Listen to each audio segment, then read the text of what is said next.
Hi, Professor Lylyk. Nice to have you here in Link Paris 2025.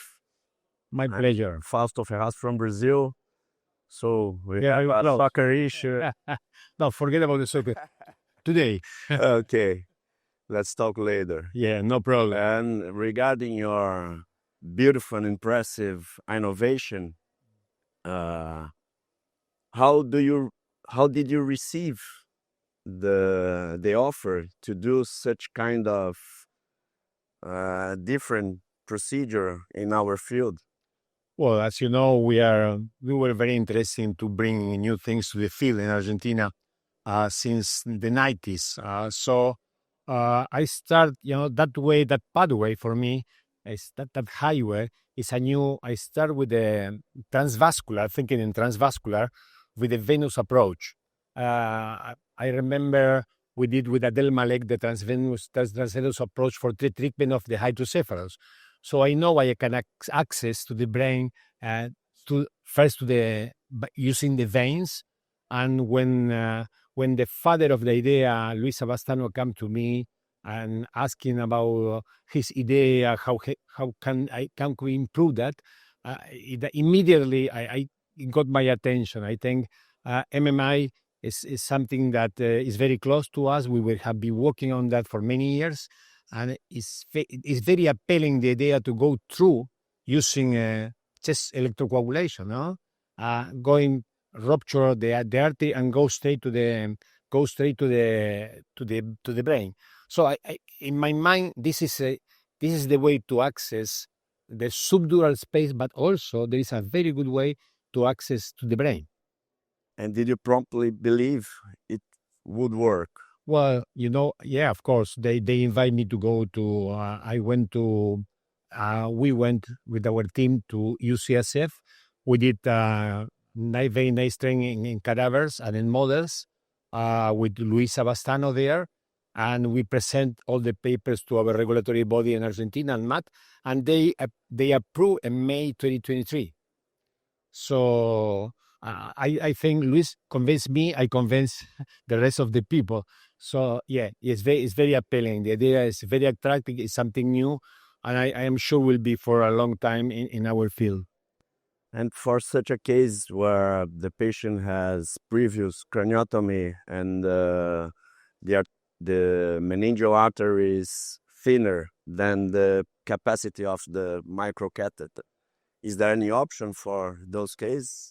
Well, this is one of the restrictions. If you don't have MMI, it will be very difficult to get there. But sometimes it depends on which branch is already tackled by the surgery. Sometimes they tackle the frontal branch. We can go with the parietal even to the frontal because we are in the axis of the artery.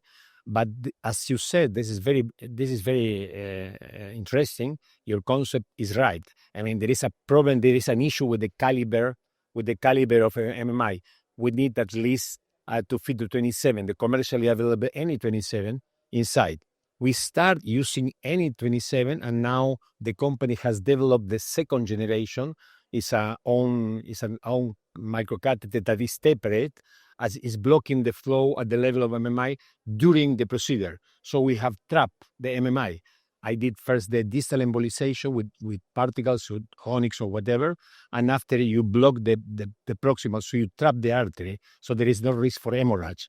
At the very end, you just occlude the MMI, starting from the subdural space, going proximally, withdrawing the catheter.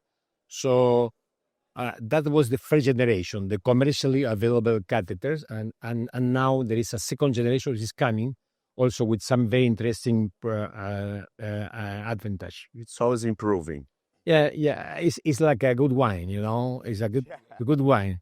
With the time being, good Malbec goes there. So yes, we are very proud that we developed that. And is there any composition of the clot that precludes the aspiration? Very smart question. We are treating non-acute. That means from the subacute period to the chronic.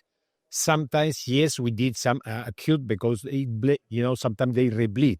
So sometimes there is a combination. We have done that. It worked very well. I have 3 cases with septum. We were able to disrupt the septum and go through and take the new one and the old one and once. So it's I was very scared about to do that, but I tell you the truth, we have done 15 cases and so far everything goes well. How long do we have to be able to do it in the market or in the field? Well, they are working already, the company, so-called Endovascular Horizons. They are working with it. I know they are working with the FDA, trying to be approved. I think will be in the summer of the next year. Will be a trial in US, probably starting in US, and of course after they will spread to everywhere. I know you're in Brazil. Are ready to go with the e-shunt. So I think for the next year will be available probably. We are very excited. Has to go to all the process. Now has to go to the trials. We need more follow up, but so far looks very well. Yeah, we are very excited. Yeah, thanks so much. Yeah, that's my pleasure to be here and share with you our experience. It's our pleasure. Thank you. Thanks so much.